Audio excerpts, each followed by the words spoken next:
it was accessible. I could call people on the phone. I could see the way the company was being handled. You guys have got the videos out there. You promote the tours and whatnot, and it seemed, as I looked and researched each company, it seemed like AFA had the most broad-based, comprehensive service that seemed quality. My name is Jack Shinneman, and I'm from Flagstaff, Arizona.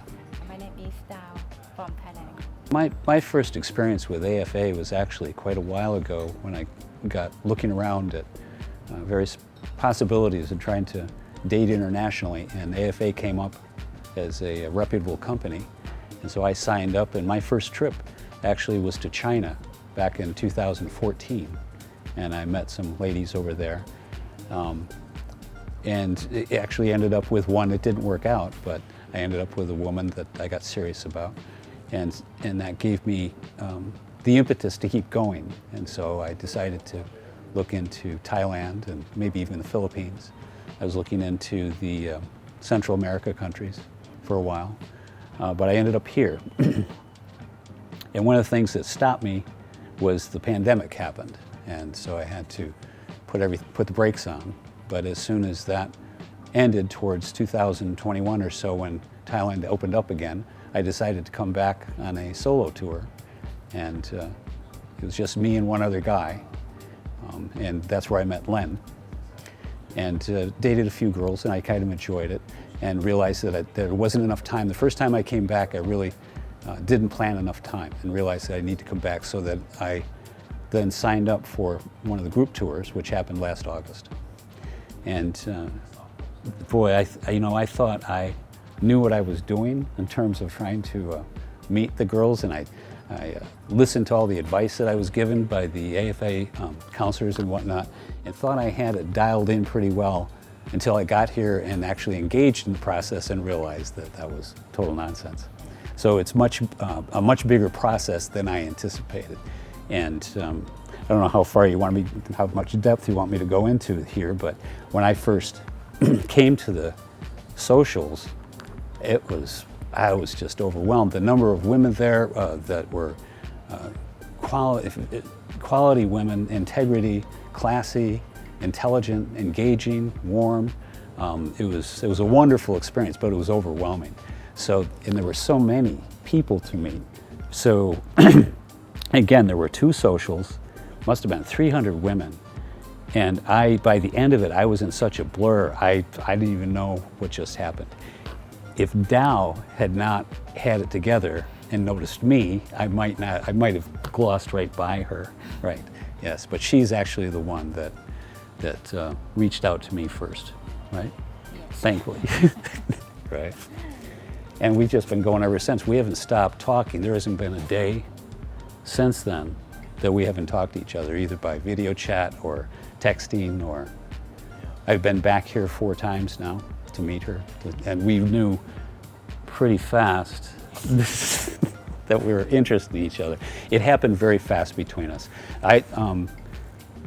I explained to her that I was here to meet other women, and that there were other women that I was going to be going out with, and was trying to show due respect and say, I really like you, but I need to meet some other people too. And one of the things that attracted me to you, maybe you don't know this, but one of the things that attracted me to you, you were the only woman that I went out with that I explained that to, and you said, okay, I understand. That's okay. Everybody else was, they tell you that it was okay, but then they get kind of upset. Yes, we met each other technically in the social, and I remember, actually I came to her table and was, working around the table and knelt down right in front of you, right? And was talking to you. Yes, right. Was talking, but afterwards I couldn't remember anybody's face or anything else, but she remembered mine. He is attracted to me. I was attracted to you. Yes, I was attracted to you. Yes. And he's funny, talkative, friendly. I've had 2 marriages in the past. I've got 4 children. I've got experience in parenting and had relationships. And at a certain point in the United States, I just realized that I wasn't really being afforded the opportunities that I wanted in terms of a long-term relationship. And so I started looking elsewhere. I started, broadening my perspective in terms of looking around. And I also like to travel. So I travel around and I've been in Asia many times, different countries, and discovered that I like the cultures and I'm interested in learning about the history and whatnot. And I'm attracted to the women. I like the Asian women. I like the demeanor, the courtesy, the way they handle themselves, the contradiction between the shyness and the affection. There's a very interesting mix with most Asian women where they're culturally shy, for lack of a better way of putting it, but they're also very affectionate and willing to extend themselves. So I'm attracted to that. My experience, AFA, was just, they had a different feel about the way they did things. It seems like it was a little bit more reputable. It was accessible. I could call people on the phone. I could see the way the company was being handled. You guys have got the videos out there. You promote the tours and whatnot, and it seemed, as I looked and researched each company, it seemed like AFA had the most broad-based, comprehensive service that seemed quality. So that's why I chose it.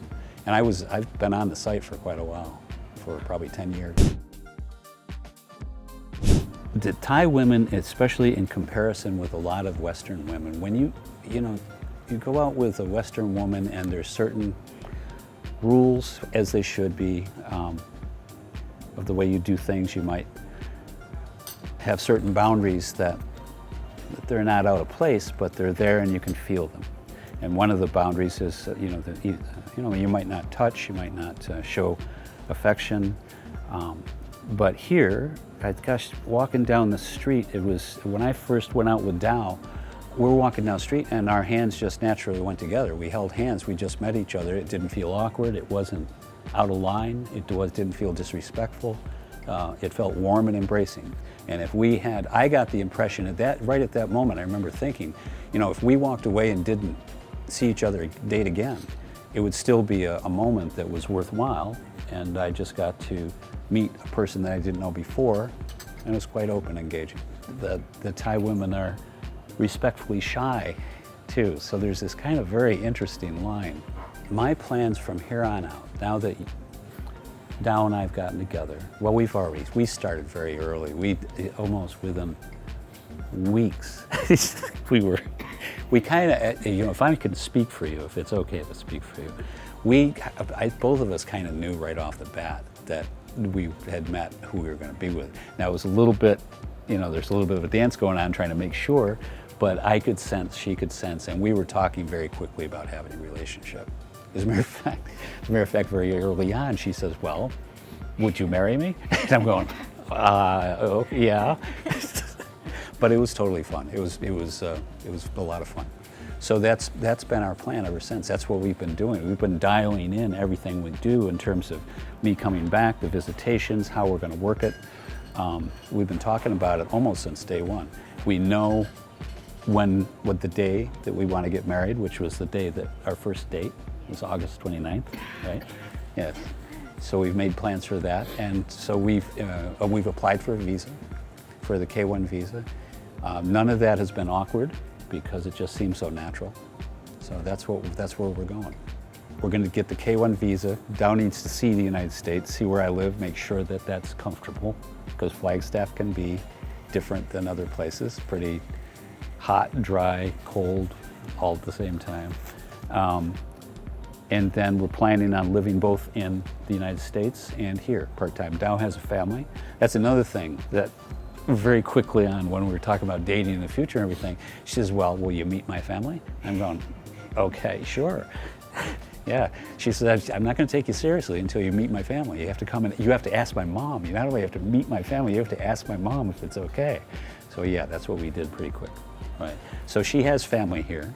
They're going to stay here, and so we're going to try to maintain some sort of homestead here and one in the United States at the same time. So maybe go back and forth.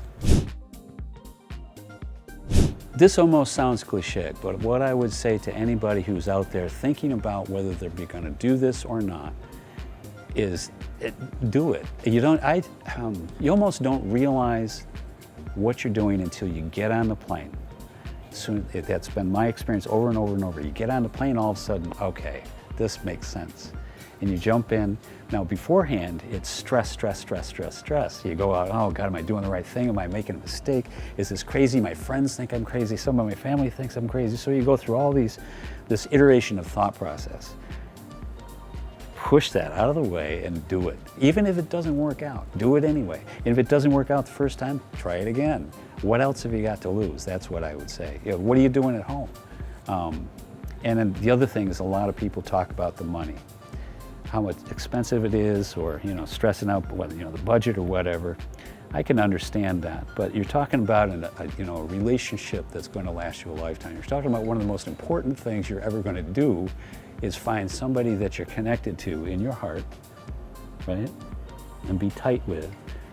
So what does money have to do with any of that? And if it costs you a little bit, who cares? What are you going to do? You going to take it with you? I'd much rather have a relationship with a woman like you than have all the money in the world. So yeah, get on the plane and do it. Searching for that one special woman to complete your life? Join men from all over the world as they take a trip and find their future brides.